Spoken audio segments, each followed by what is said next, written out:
out to Socrates. Socrates still trying to get the opening. Oh, Socrates! Whoa! And there it is. The crazy gang have beaten the Culture Club. Maggie Thatcher, can you hear me? Maggie Thatcher, your boys took the hell of a beating.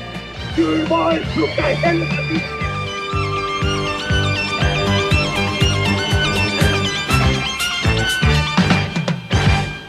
Welcome, eventually, to module 1. Or subsection module 1.07, I believe, the continuation of. We are now on something like paragraph 3. An absolutely epic weekend of football. The return of the big match gave us so much more football to look through on this particular weekend. We're rounding off what match of the day covered. However, beyond the wonderful QPR Burnley game from Division 2 and the story of Billy O'Rourke, which needs to be made into some kind of West End musical or something or other at the very, very least. Refocusing on the First Division, though, as far as match of the day is concerned. 2 games. We've got reasonable highlights from the Dell, a welcome return to the Dell, and then the goals from Maine Road, which are pretty epic as Liverpool dismantle Manchester City, and Romark looks on from a distance, stroking his white cat in his swivel chair, poised over the nuclear button on Malcolm Allison. Dave, back to the Dell we go. Always a welcome return to the Dell, isn't it? It is, yes, and a welcome return for Mick Channon as well to Southampton colours, which is wholly appropriate. He never looked right playing for Manchester City. You've got to play for Southampton, Mick Channon. Absolutely, he does. Yeah, two years of misendeavour at Manchester City. He tips up at a City side that's just run Liverpool reasonably close to the 76-77 league title.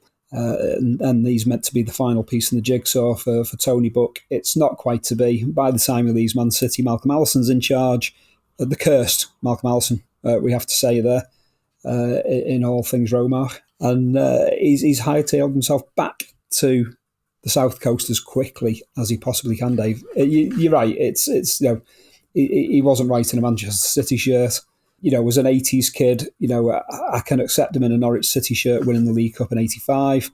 Even playing for, sorry Southampton fans, but Portsmouth for a short while. Even that looks kind of like, Newcastle for a show. He does do that nomadic thing after he leaves Southampton the second time around, but it's Mick Channon of Southampton in England, isn't he? He always is. Always. Definitely on the bubblegum cards and the. I don't know if it was Panini stickers even in those days. I still think we were gluing them into the albums at this point. Well, no, maybe I think there might have been stickers by now, 79, 80. But yes, definitely Mick Channon of Southampton, a great player. And I had the pleasure of interviewing him once. I may have told this story before, so do switch off if you're bored. But I interviewed him for the Alf Ramsey book, and he was, I think he's at Newmarket, isn't he? His stables. And I had to meet him there at like 6 o'clock in the morning because they were going out in the gallop. And he put me in this old Land Rover with him so that we could talk on the way up to the gallop. This thing was falling apart, and we had a fantastic chat. I mean, I have to say, nobody on earth has ever sworn as fluently as Mick Channon. Absolutely fantastic. He was a glorious interviewee. One of my favourite people, Mick Channon. Fantastic, and it was absolutely right that here he was, back at the Dell, back in his spiritual home. That even in commentary terms, it was being kind of like stated as this is correct.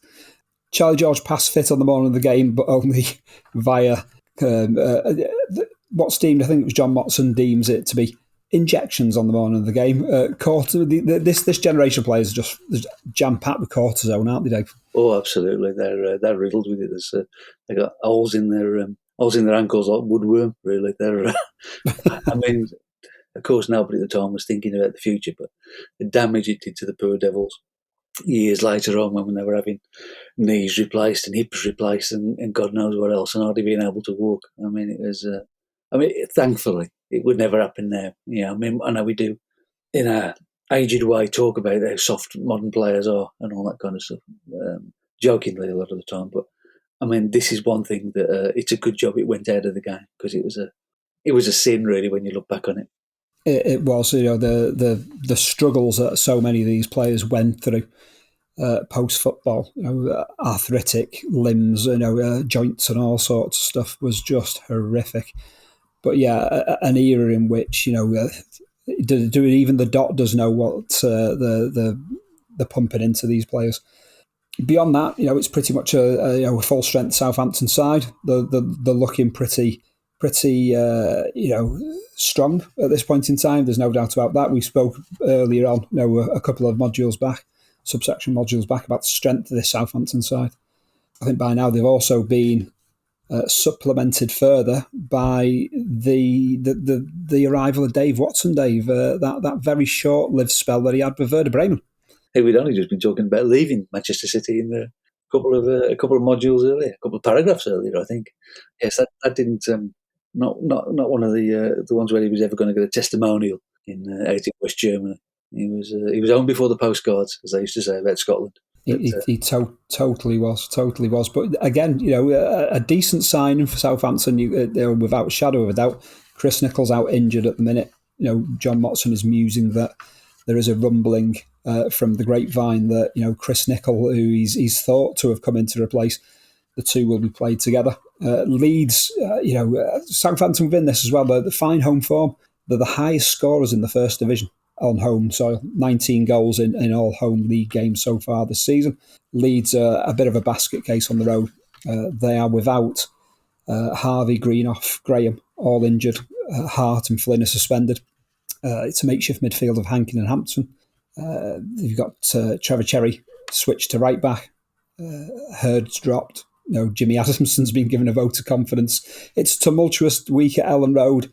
I think they've won one away, from their first 6 or 7, whatever it is, on the travels. Southampton, such good home form. It's a nailed-on 2 points for Southampton, this one, Dave. It couldn't possibly be anything else, could it? I mean, yeah, we waxed lyrical over the previous episodes about how you can name the 1 to 11 of all these teams. You look at that Leeds team, and my God, for the side that legendarily only ever used 12 players for about 5 years, it's an absolute all over the place, that side. It's just players playing in the wrong places. Players who you've got to say, I had to scratch my head at and think, who's he? I don't remember him playing for Leeds.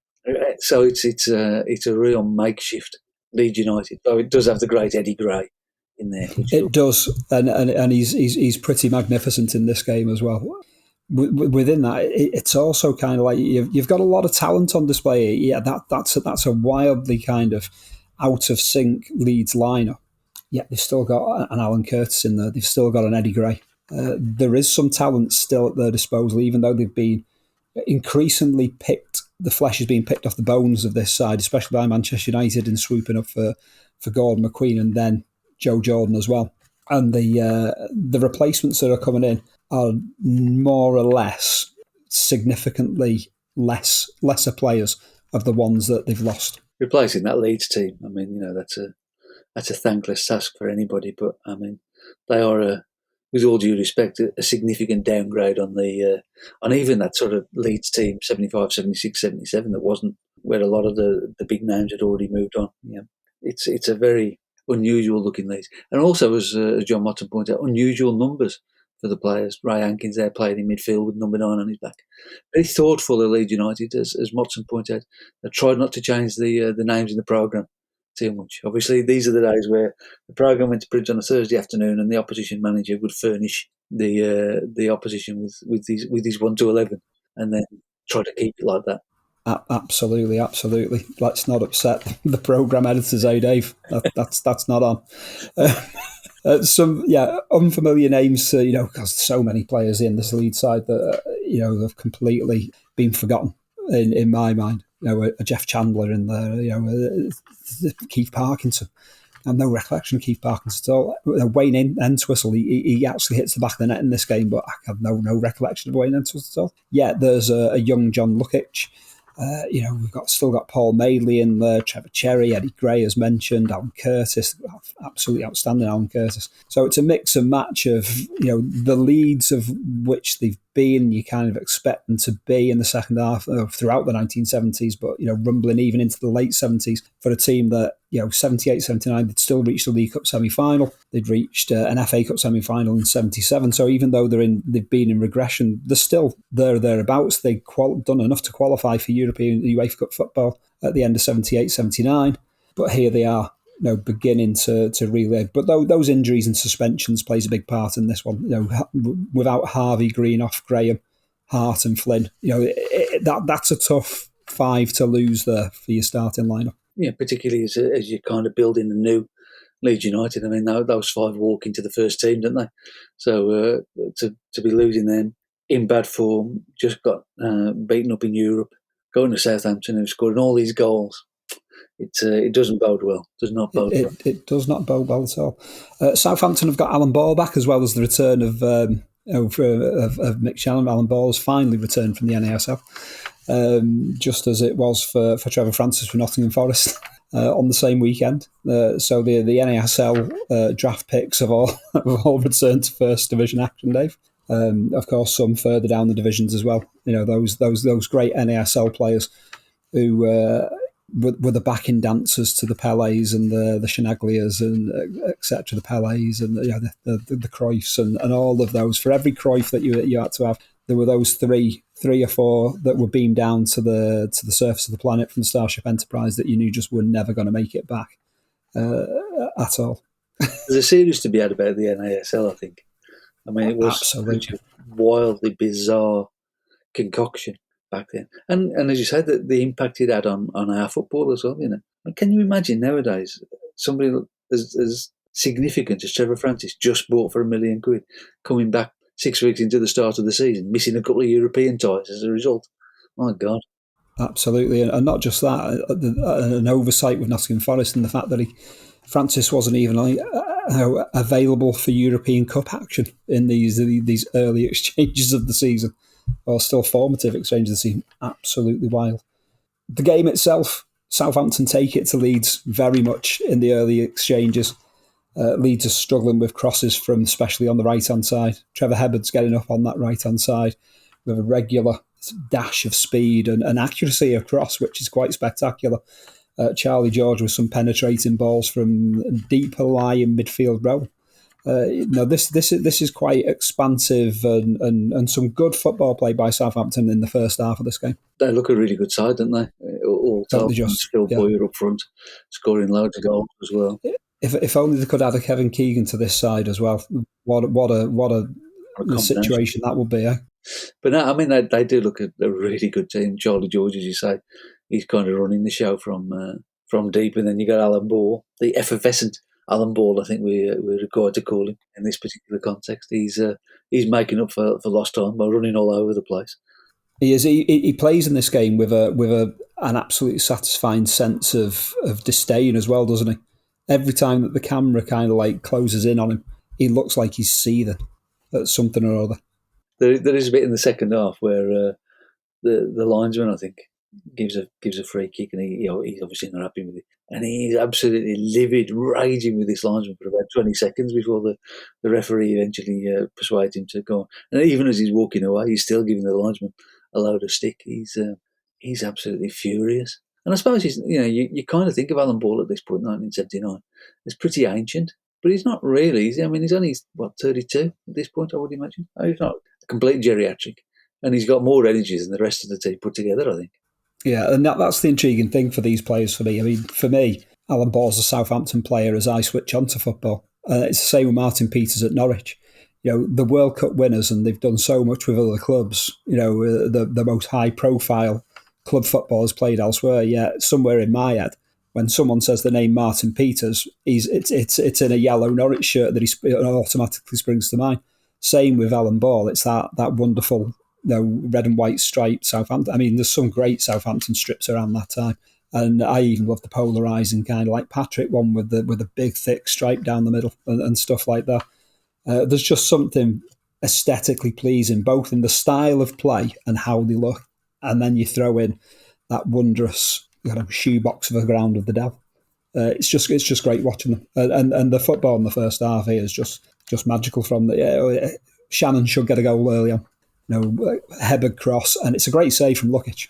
Reaction save. It's pretty much point blank, but it's not one of those where you say, well, it's hit him, and he didn't know much about it. It's a pretty good reaction save that he makes there.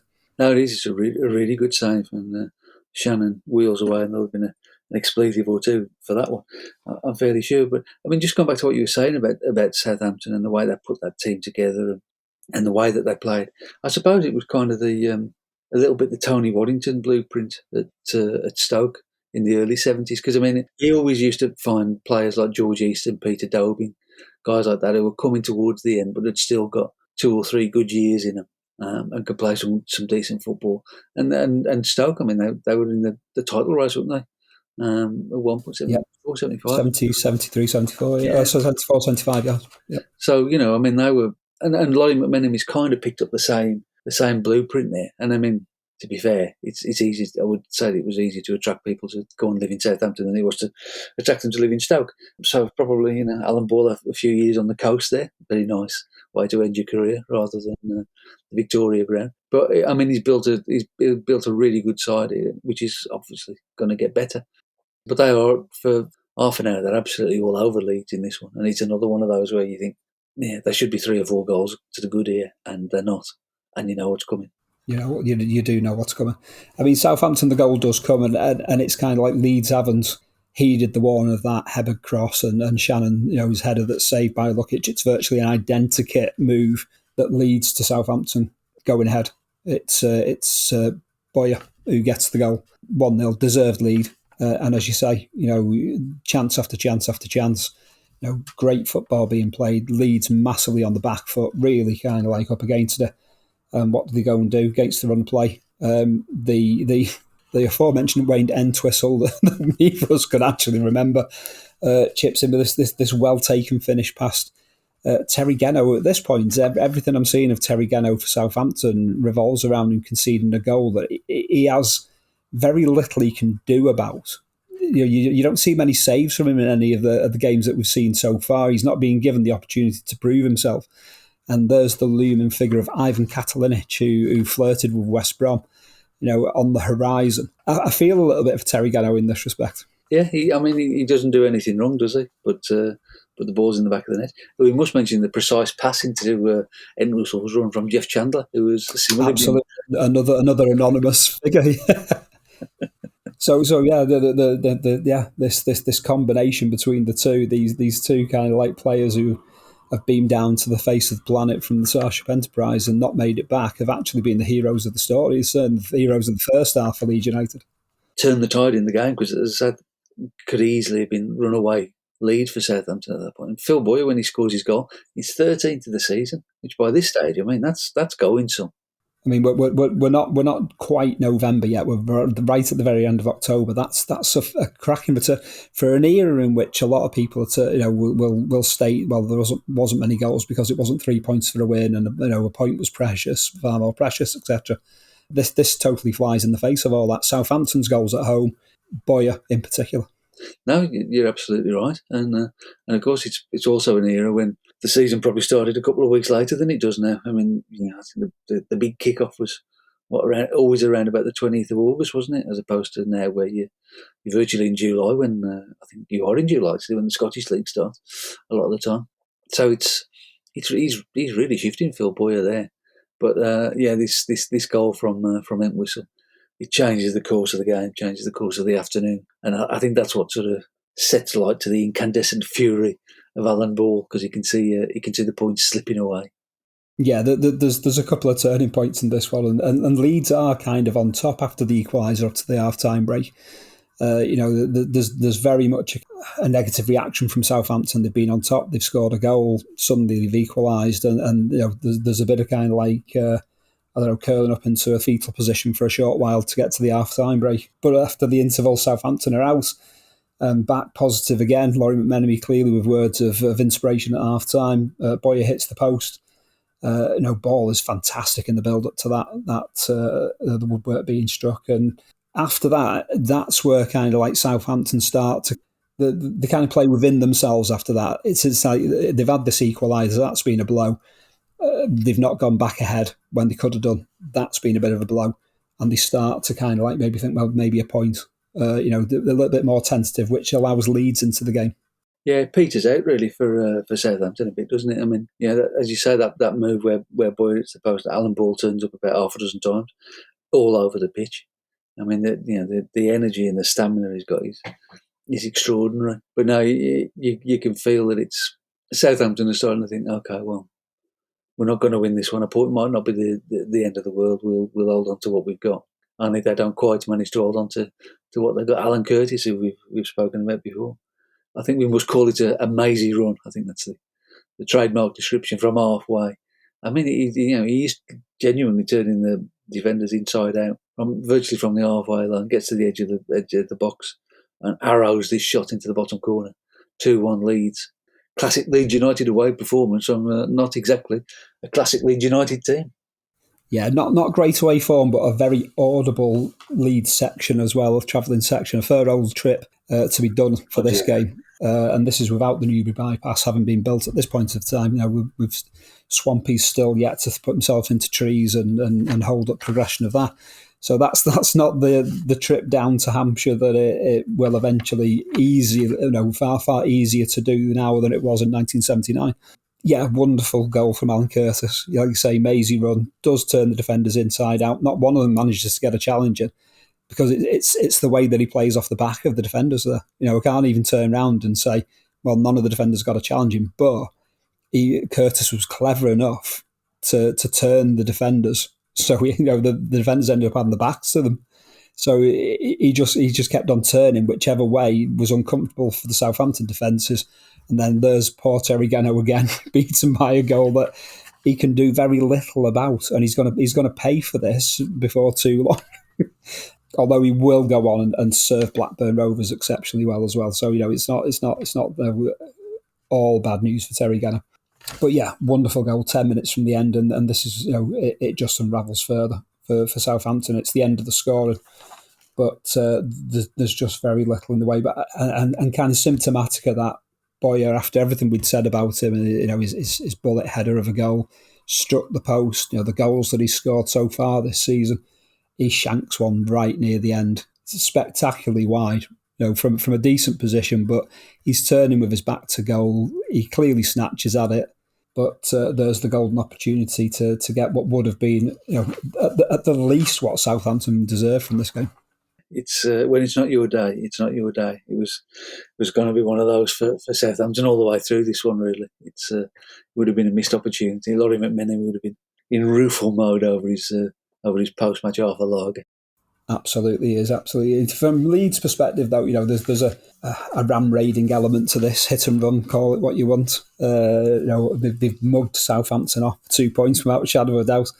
But within that, there's a great deal of resilience. It's hard for a team that's massively under pressure and missing 5, key players. It's one of those games, when you look back on the season, you think, this is possibly a turning point day. When you've dug something out.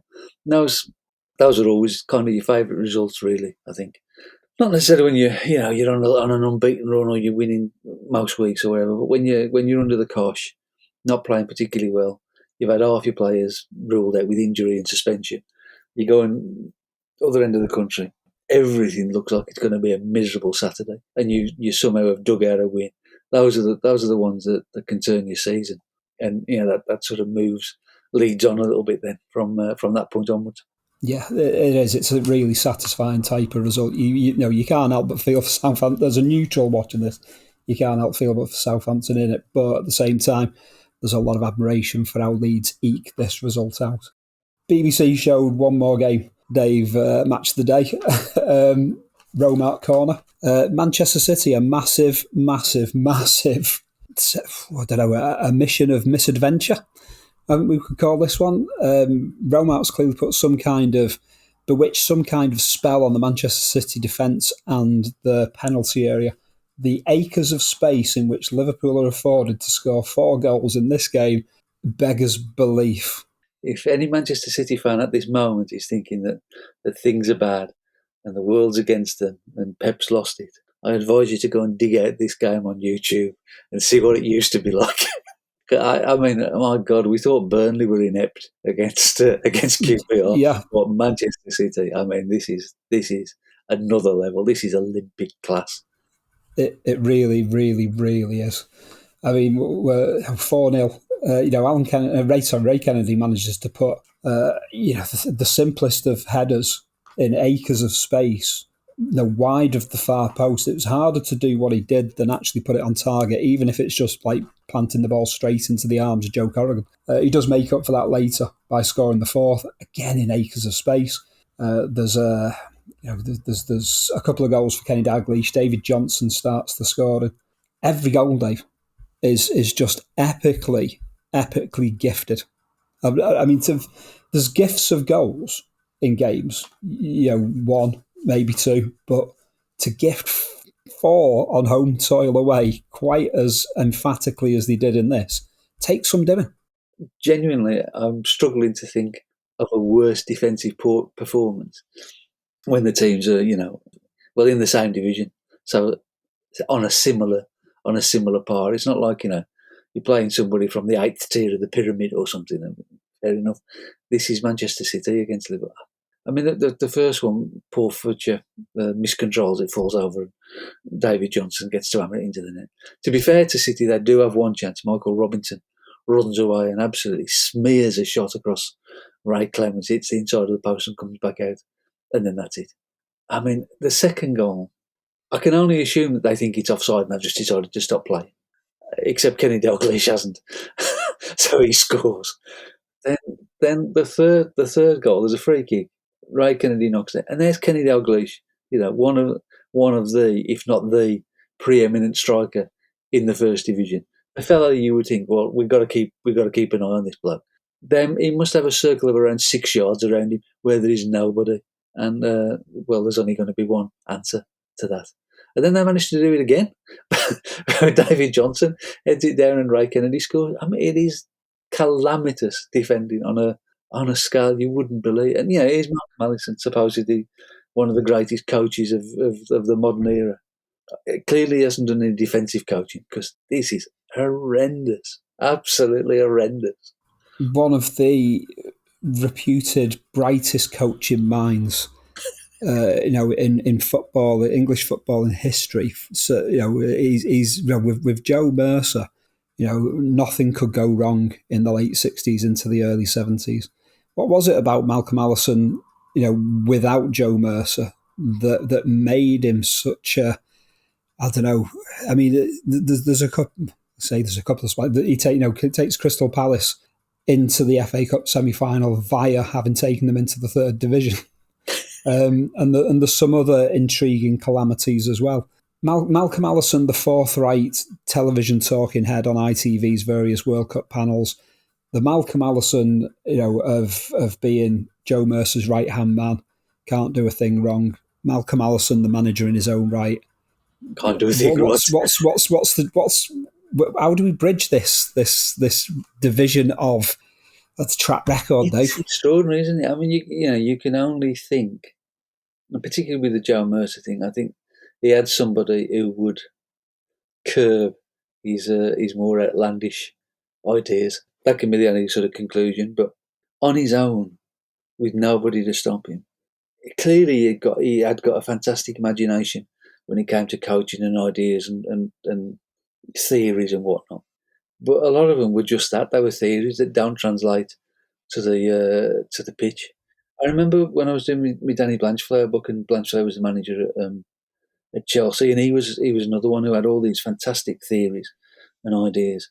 And he once said to, I can't remember which Chelsea player it was, but he said, when we're defending a corner, what about if we leave 7 players up front, and then if we get the ball, we'll have 7 against 1 and we'll score a goal. And the Chelsea player said, that's a good idea, Danny, except if we've got 7 players up front, they'll put 10 in the box and score. And he said, all right, okay, we won't do that then.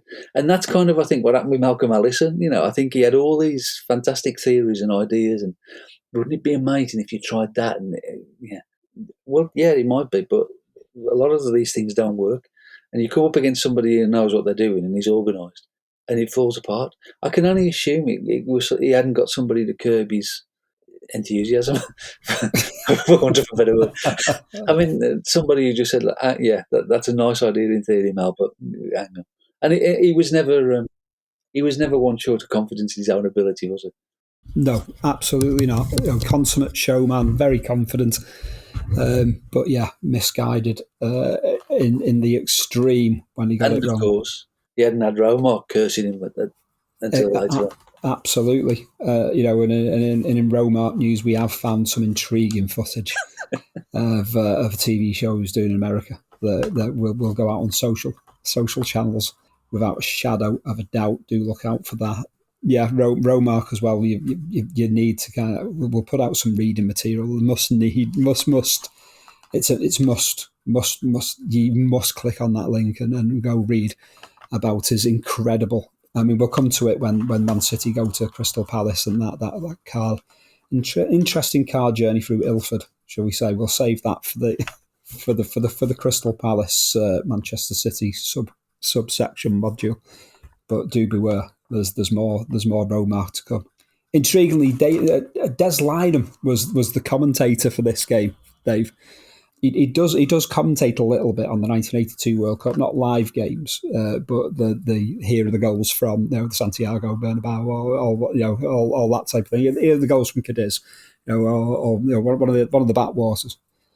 Yeah, he wasn't cut out for the microphone, was he? Was Des? He was definitely the man for front of camera, the wry smile, the quip, but not the quick thinking analysis needed by the man in the heat of the moment as things were happening.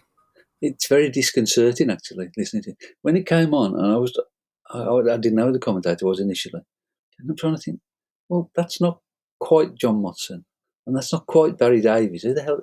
And the Pennington, and he's trying to do a vague sort of pastiche of the pair of them, and he's trying to bring in bits of, particularly of Barry Davies, and it doesn't work. No, it does not work. Sorry, Des. It doesn't. No career for you in television. But the eventually the BBC come to the right decision in the role that Des Lynam must have, and thank God that decision was made. I think other results from the First Division on that particular weekend that we haven't covered in the games that have taken place. Bolton Wanderers 1, Crystal Palace 1. Arsenal 1-0 winners at Ashton Gate against Bristol City. We did mention the goalless draw between Everton and Manchester United at Goodison Park. Kick-off cameras were at that one. We cannot find footage, and probably for good reason. Ipswich Town 1, Middlesbrough 0. Stoke City win what certainly numerically looks like a corking game. 3-2 at home to Derby County. And Dave, sadly the cameras weren't at the Hawthorns, but you've run out 4-1 winners at home to Coventry City. That was just expected in those days. Albion always beat Coventry and always thumped Coventry. So the season before it had been 7-1. I don't know why, but those days are long gone as well. In terms of the table, Manchester United's point gained at Goodison is enough to put them top of the league by a point. Liverpool have moved up to third, 3 points behind, but with a game in hand. Liverpool are one of 5 teams on 15 points. They are joined by Norwich City, Crystal Palace, Wolves and Tottenham. Brighton are joined in the bottom 3 by Derby County and Bolton Wanderers, with only Ipswich above the waterline on goal average. Ipswich really labouring here. Maybe that loss of Ray Wilkins in the transfer market had a rumbling effect at Portman Road there, Dave. And Everton are labouring in 17th. There's still trouble there at Goodison Park, Dave. Things are going to get better for one and not for the other as the season moves on. Yeah, I mean, Ipswich, it's strange, isn't it, that they had those sort of problems early on in the season. I still, I've been thinking about this since we first talked about it. I still don't see Ray Wilkins in that team. I just don't see it there. But perhaps, that's unsettled the players that are there. I don't know. But they will come through and ultimately set themselves up for greater glories. They absolutely will come storming through. I'm positive of it. Wouldn't put them past a late run for UEFA Cup qualification even, Dave, I think, on this. No, remember where you heard it first, retrospectively, obviously. Sunday morning headlines were made for interesting reads, and Brian Clough has declared war on Jimmy Hill. This not long after Kenny Dalglish has stated his displeasure at the football's jack of all trades. Shut up and show more football, says Clough.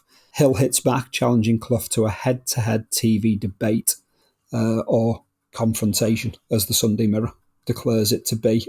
Brian Clough, he's not impressed with Match of the Day's coverage. He believes there's too much analysis going on, Dave. Too much tactical talk, and cut out the chat and show more football is Clough's opinion there, which is like the popcorn, the kettle, a very dark kind of the darkest black you could possibly imagine. Yeah, so somebody who's made his entire reputation largely from being controversial on television and talking about it. It is a bit unlikely. It's been some season already for Brian Clough. Kidnapped by the Basques and laying into Jimmy Hill, having a go at Trevor Francis being in America. It's all go. It is all go for Brian Clough. Absolutely, it's all go. One last thing we'll take a quick look at, Dave, with ITV back in operation this weekend. Grandstand versus Match of the Day. We've got Grandstand with Football Focus at 12:35, fronted by Bob Wilson. We have the Modern Pentathlon, Imperial Leather Champion of Champions at 1:05. We have boxing 20 minutes later. Mickey Duff's something to do. Yeah, one of Mickey Duff's promotions. Even the TV pages of the Daily Mirror don't know what to expect as far as whose fights are being involved there. There's racing, extensive racing from Newbury. There's international darts, the British Gold Cup semi-finals and the final. International snooker, the State Express World Challenge Cup final. The half-time scores. There's as ever seems at the minute with Grandstand Rugby League. It's the SO Yorkshire Cup final between Leeds and Halifax, followed by final score. World of Sport will give you On the Ball with Ian St John, 12:35. That's annoying in terms of it's On the Ball and Football Focus going head to head there rather than being split. That's bad form from ITV on their return there for my money. There's International Sport Special 1, Motorsport, the Ulster Rally. There's the ITV6 with their racings coming from Stratford. International Sport Special 2, World Heavyweight Championship Boxing. There's footage of Larry Holmes versus Ernie Schaefer's. Jerry Coetzee versus John Tate. So that's some very attractive looking boxing there. Half-time scores at 3:50. Wrestling, including Big Daddy versus Mighty John Quinn. And then the results service. Dave, were we going for Grandstand or World of Sport there, or a mix and match of the two? I think it's switching between channels, isn't it? In the days before remote, you have to get up and press the. You do have to get up and well, I probably would have been at the Albion Coventry game. My memories of World of Sport are always that there was far too much wrestling and horse racing. Yes, on World of Sport, which is. But with the occasional nugget, absolutely gold, like the occasional gold nugget there, like the heavyweight boxing there. Always too much of that. And then, when you were sat at home, if your team were away or whatever, and you have the half-time results, and then it was a choice of wrestling or rugby league. I mean, who needs that? Who needs that? That's when you're glad to be at the Hawthorns, Dave. Well, not always, but not always. But today, 4-1 against Coventry. That's a return, and I think Cyril Regis is getting closer to fitness as well. Dave, you're going to have Cyril Regis coming back soon. I'm pretty sure. Excellent news. Finally, this epic subsection module 1.07 has come to an end, and we can move on into November. Module 1.08 will take us to the first weekend in November, and winter will start to bite. Dave, thank you so much once again. Please do join us again for the next module of 1979-80 Revisited, part of the lexicon of Your Boys Took a Hell of a Beating Productions. Thank you and goodbye.